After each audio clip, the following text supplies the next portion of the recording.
Struggling to move your nonprofit forward? You've come to the right place. Welcome to the Nonprofit Architect, where we are giving you the actionable steps you need to launch and grow your nonprofit organization. Now, here's your host, Travis Johnson.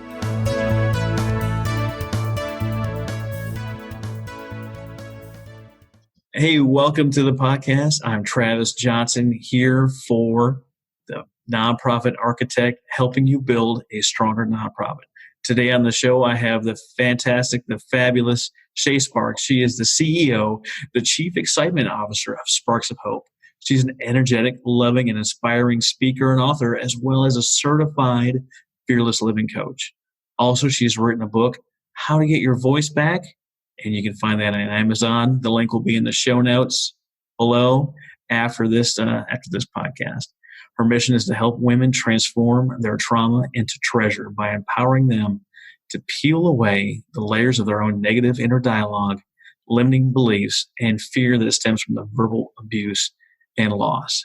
When women work with Shay, they experience a higher level of confidence, self-acceptance, and self-love that gives them permission to step out of their comfort zone and fully participate in life. While investing in their own healing journey, she has found the secret to inspiring and impacting the world. She says, and I quote, that when we share our own lessons learned of overcoming adversity, we ignite a tiny spark of hope, connection, and community and other people. And when we ignite that spark, the whole world lights up. And I can't think of a better way to start this podcast than to talk to Shay, the founder and Chief Excitement Officer of Sparks of Hope. Shay, welcome. How are you today? Doing great, loving life, and ready to talk to whatever you want to talk about. We're doing a podcast. We're building stronger nonprofits.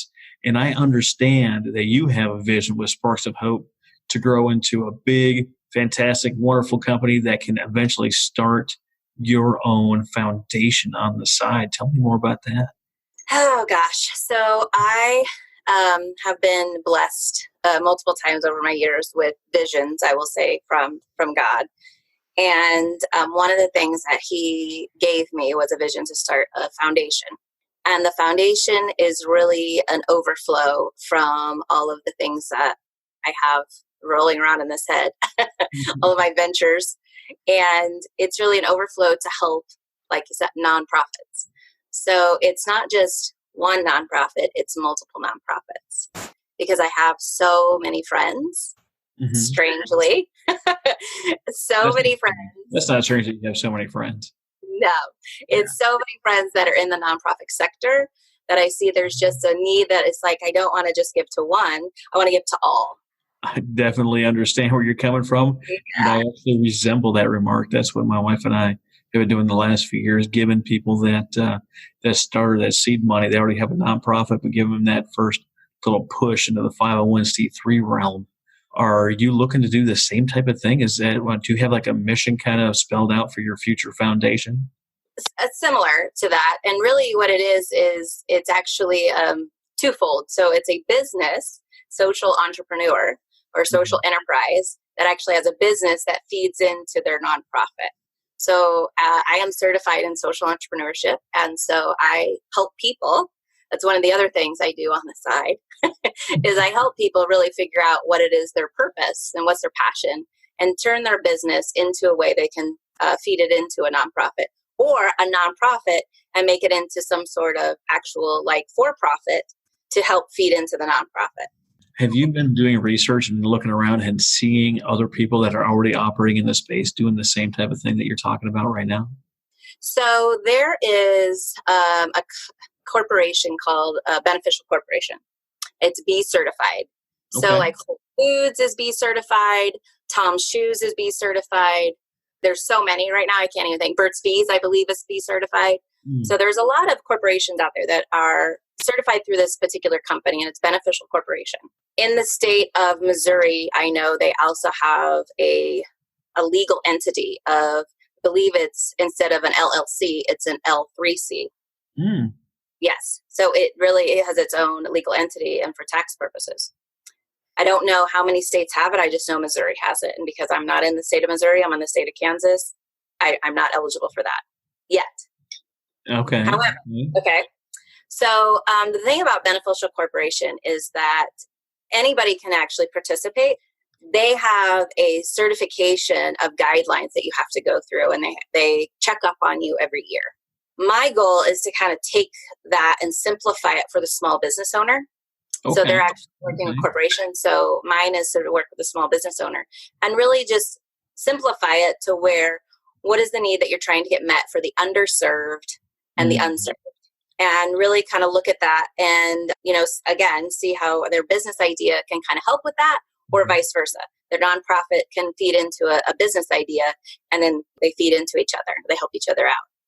That's really cool. Does that answer your question? Yeah, absolutely. And, if you don't answer the question, I'm definitely going to kick you straight off the show. Can't come back. Sorry. No holds barred here. We're just gonna give you the boot, and there's nothing you can do about it. Sounds good. No. We'll get it. We'll get an answer. So I gotta wonder, because I know you want to build a successful company first, and then start a foundation. I wonder if you could get to your vision of helping people in that space sooner by actually partnering with beneficial services. Yes, and yes.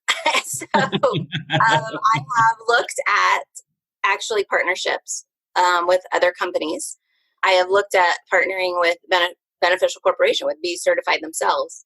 So far, it hasn't worked out. That's all I can tell you.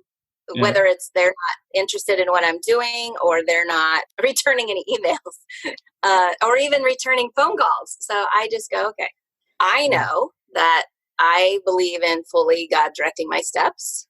And so the next step is whatever He literally will provide for me, and the opportunity shows up every single time, and I just walk through. That's pretty amazing that you're walking in His path that He's laid out before you.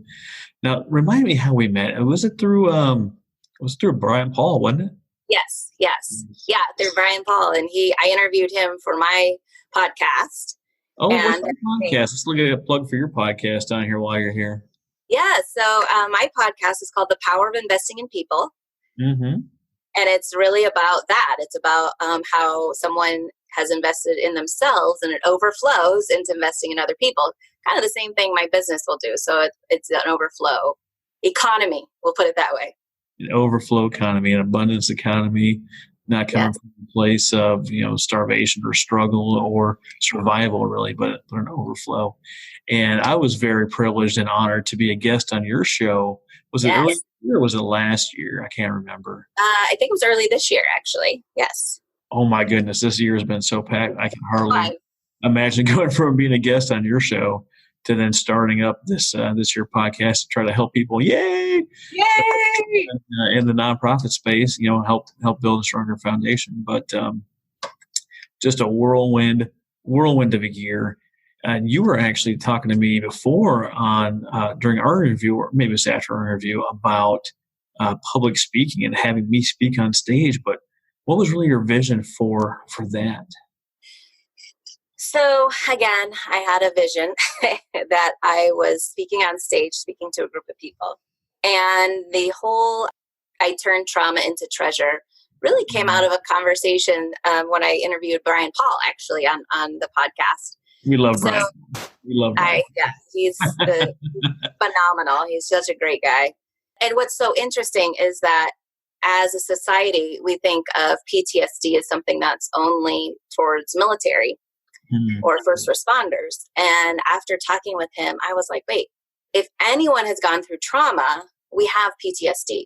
So we don't necessarily call it that in the other world other than military. And so I just started talking to people I know, or people that were literally introduced to me out of the blue. They show up and was like, I have this idea where I would like to create an event and really be able to have people share their stories of how they took their own trauma and turned it into something good. For an example, I coach people.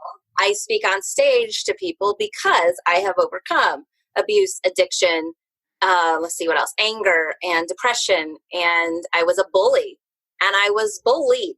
So empowered people empower people. I like that. Empowered people empower people. So that's literally what the transforming trauma into treasure, a healing event is taking your story, like your story, which is so awesome. Right? It's so awesome, Travis. And being able to really share it with the crowd and go, okay, well, if he can do it, I can do it too. And how you've taken your story and you've turned it into a treasure, whatever that looks like. It could be a business. It could be just helping others. It could be empowering others because you were empowered. That's one of the many things that are going around in here that one day will happen when the time is right. One day. Yeah, I remember having a conversation where the difference between a dream and a goal is a plan. And you're frozen again. One day comes on the planning effort, but it's definitely a thing. So I got off the phone earlier today with David Berlin, and he was telling me a story about a wonderful thing going on near Houston called Impact a Hero.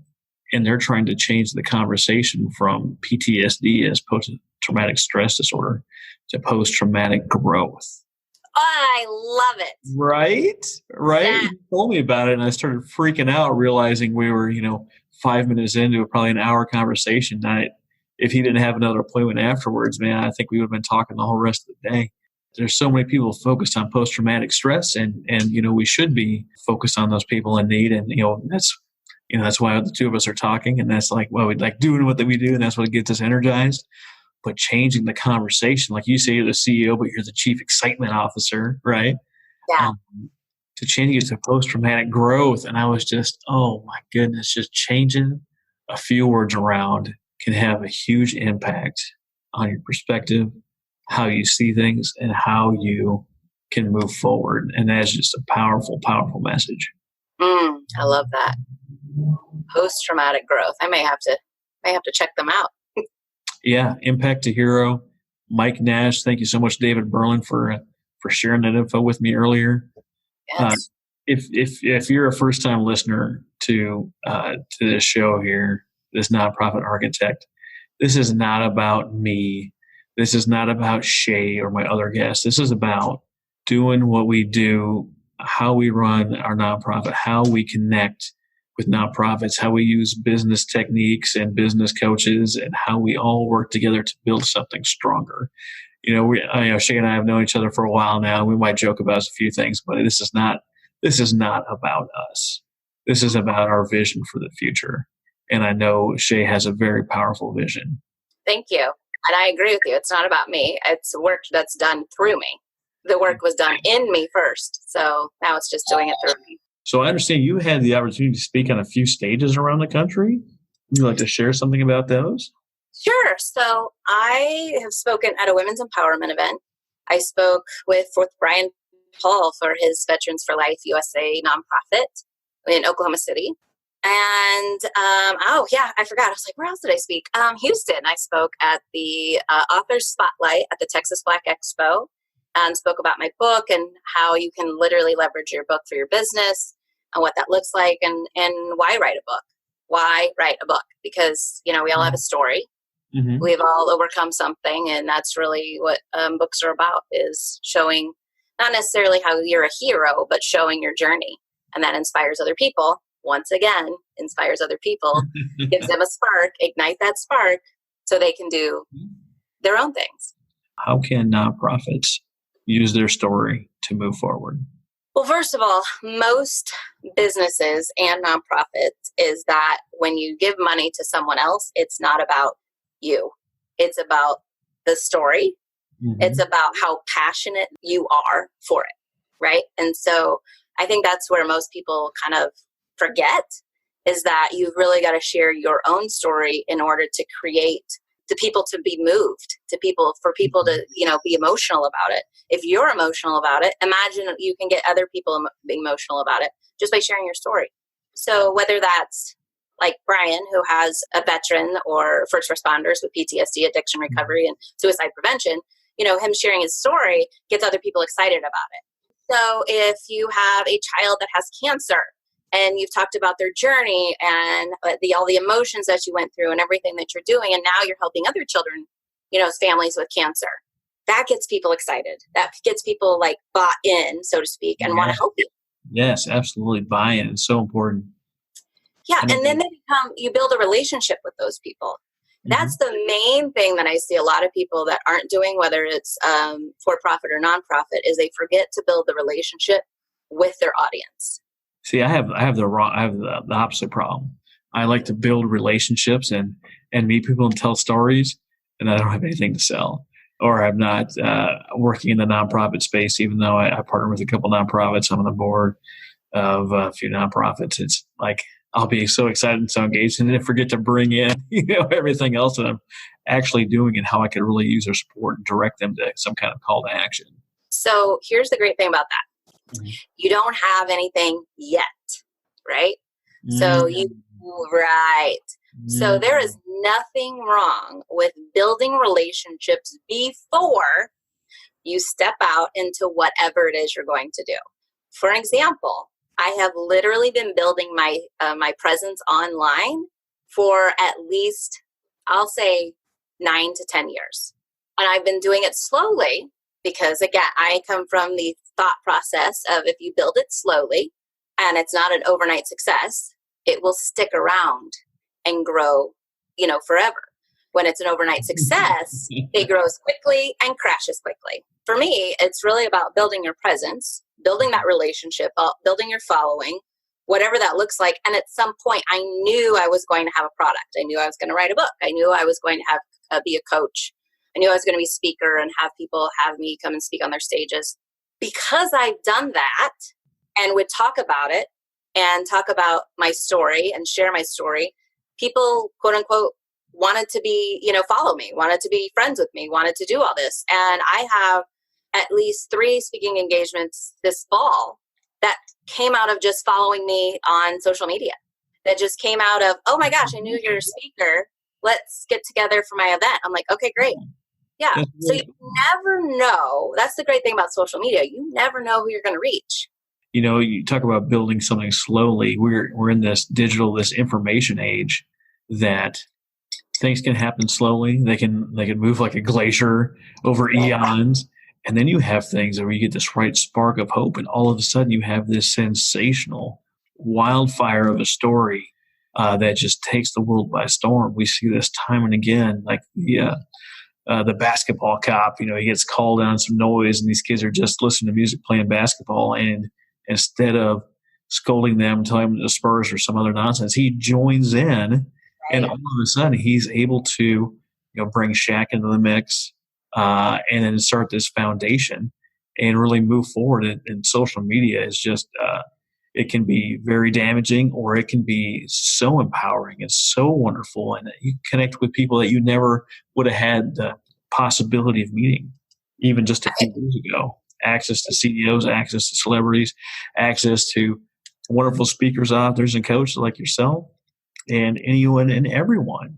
And I think the more people actually engage, and this is something I read not too long ago. It talks about people in their senior years are finding and rebuilding connections through social media, and it's keeping them engaged longer and keeping them happy and healthy and coherent and present. And it's been doing wonders for people that actually use it appropriately. I'm sure there's studies shown where if you build a relationship with somebody online and meet them in person later, it's like you've always known them. I'm sure there's studies. And if there's not, there needs to be studies, because I am proof of that. You mentioned Where Am I earlier. I think it was off air. So I live in 2 cities, Washington, D.C. and Kansas City. And my roommate in Washington, D.C. was my friend online for 5 years before I met her in person last year. Wow. And we've never met, but we've talked like 4, 5, 6 times already. It's like we know each other. Absolutely. Exactly. I love the power of social media, because you're right. It actually can help you, or it can ruin you at the same time. And, look, you mentioned the basketball player, or the basketball with the cop. What about the Chewbacca lady? She put the Chewbacca mask. That's what I always think of. And she was just doing it because it was funny. Yeah. And then it turns out that she is like has amazing ministry.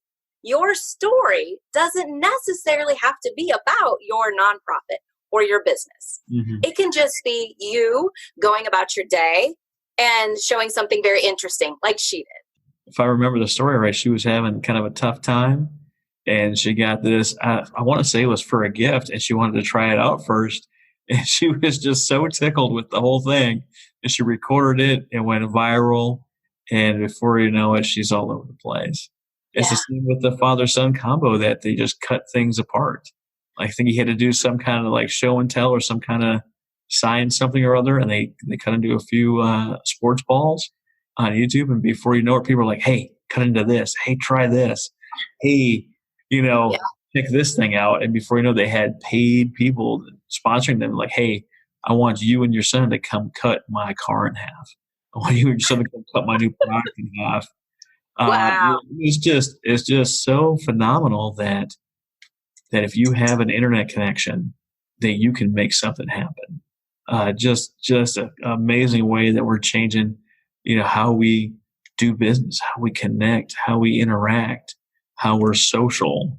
I always try to connect with people and say, hey, putting the social back in social media. Hit me up. How can I provide value to you? Who can I connect you with? What can we work on together?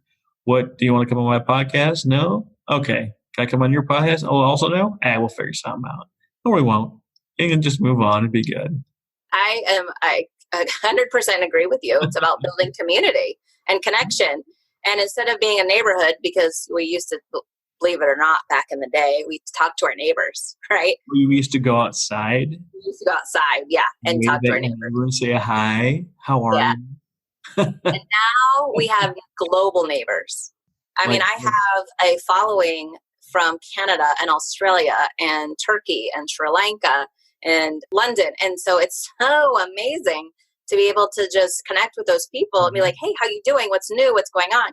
And they just might need an encouraging word, or they might just need nothing. Like they might not need anything at all, but they're like so excited that I reached out to just say, hey, I was thinking about you. How's things going? You never know. Yeah. You never know the impact you're going to make on somebody's life. You hit the nail on the head, and you mentioned that you were living in both Washington, D.C. and Kansas City. And I'm actually deployed right now in the Kingdom of Bahrain with the crazy idea of starting a podcast while I'm away from the family for a year serving our country. I did a podcast with my buddy Nathan, who's Nathan Simmons, who's actually in the UK. And I've been here only a few short months. I'm meeting people from India and Pakistan and Bengali and Indonesia and Philippines and Australia and New Zealand. And we're connecting and we're talking about amazing things, politics. What do you think? Like them, yes or no? What are people talking about? What are people interested in? And the more people you talk to, the more people you connect with, the more you realize how interconnected we really are, how much we care about the same things, how much families are the same. The Muslim country, and I go to the mall and I'm not sure what to expect. And you see families walking around, depending if they're going to buy something or not. You see kids having fun and playing tag, and, some are throwing fits. And they're just families trying to make it happen just like anywhere else. If we could just get government out of the way, we probably get a lot done. Probably realize just how alike we all are for the most part. Well, that's exactly one of the many reasons I started my podcast, because there wasn't one out there that was talking about that. Underneath it all, doesn't matter religion, race, belief systems, doesn't matter. Literally does not matter. We're all people. And at the end of the day, we all want to be loved and connected and feel like we belong.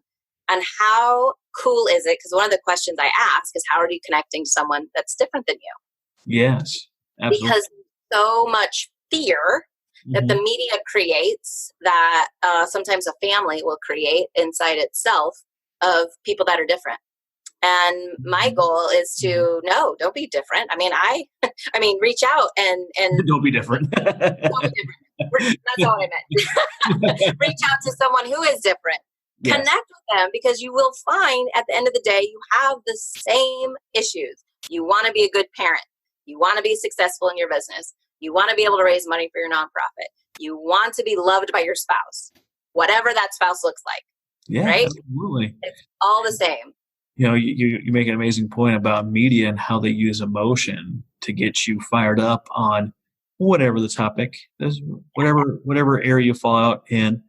politics, whatever media you follow, they all do the same thing. They found if they can tug heartstrings, they can get you fired up about something. It's easier to get you fired up than get you to love something. But if they get you fired up about something, you're going to click, you're going to come back. And sharing your story and delivering that emotion. I could say, oh yeah, I'm in the Navy 19 years and now I'm in Bahrain. Or I could tell you about my journey and what it was like and my struggles and where I did well at and where I sucked and it was a really awful at and how to learn, grow, and develop through the years and turn into the leader that I am and turn into the father that I am and turned into the husband that I am. And all those little stories are so much more powerful than say, yep, went shopping, got food, went home. Oh, I had to run to the store earlier and I was running late and I ran to my friend Shay and she was worried about making dinner. I was worried about making dinner. We were both getting the same ingredients because we were both making a nice Italian dinner with garlic bread and the whole nine. And it's a whole other story than just, hey, yeah, I got up. What are you doing? Nothing. What are you doing? Also nothing. You don't do nothing together? I don't know. It kind of violates my 2 people in 1 day rule.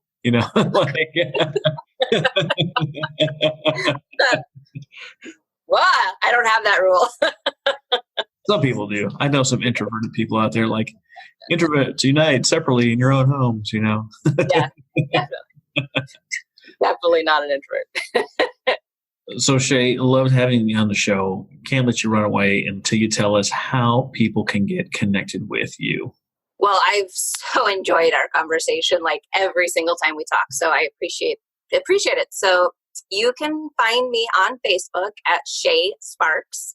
You can find me on Instagram at I am Shay Sparks. Find me on LinkedIn at Shay Sparks. You can also find my podcast on Instagram at Power of Investing in People. You can find it on Google Podcast, Spotify. I believe it's on Apple at The Power of Investing in People. Mm-hmm. And you can listen to Travis's interview. Yeah, we can totally cross-link that interview we did. Yes. And I really like to say, send me a friend request on Facebook or like my Shay Sparks page and send me a message and just connect and be like, hey, I heard your interview on Travis's podcast. I really liked it. Or you can send me an email. You can email me at shay@sparksofhope.co. That's CO, not com. And you're going to want to delete that M. So it's .co. So that's shay@sparksofhope.co. Cool. I also wanted to ask, where are you struggling with? What barriers you're running into? I've got a ton of listeners, at least 5 based on our earlier conversation. 5 listeners. Yay, you got to start somewhere. If these people want to reach out and connect with you, help you, provide you some kind of connection, partner with you in some way, where are you currently struggling? How can we help? That's a great question. So I have sponsorships available for the podcast. I am available for your event. If you have an event that is talking about the power of investing in people in some way or shape or form, whether it's your business, your nonprofit, or just in personal development. Mm-hmm. And also I speak on emotional intelligence as well. And so there's lots of different avenues I can help in your event. Also, if you need a coach, I am a personal development coach, a certified fearless living coach. So I really help you figure out how you process fear and what that looks like, whether it's physical fear or it's emotional fear. So to be honest, the challenge I have isn't really a challenge. It is just the ability to wait for the opportunity to show up. Mm-hmm. So if anybody has an opportunity or knows how to connect me with someone who can partner or sponsor, let's get connected. Let's have a conversation. Let's have coffee over Skype and really just get to know each other, because you never know where that connection is going to lead you. Absolutely, Shay. Thank you so much for taking some time out today. If you were listening to this podcast, like, subscribe, share. I plan on doing shout outs to all of my supporters each and every show. If you have supported me in any way, shape, or form, here in about 30 seconds, you're going to hear nothing but a long list of shout outs from every single people that's impacted us this and each and every week. Thanks for tuning in to the Nonprofit Architect, helping you build a stronger nonprofit. I'm Travis Johnson. Thanks for listening. You've been listening to The Nonprofit Architect. To listen to all our past shows, visit http://nonprofitarchitect.org. And be sure to subscribe, rate, and review our show. Thank you.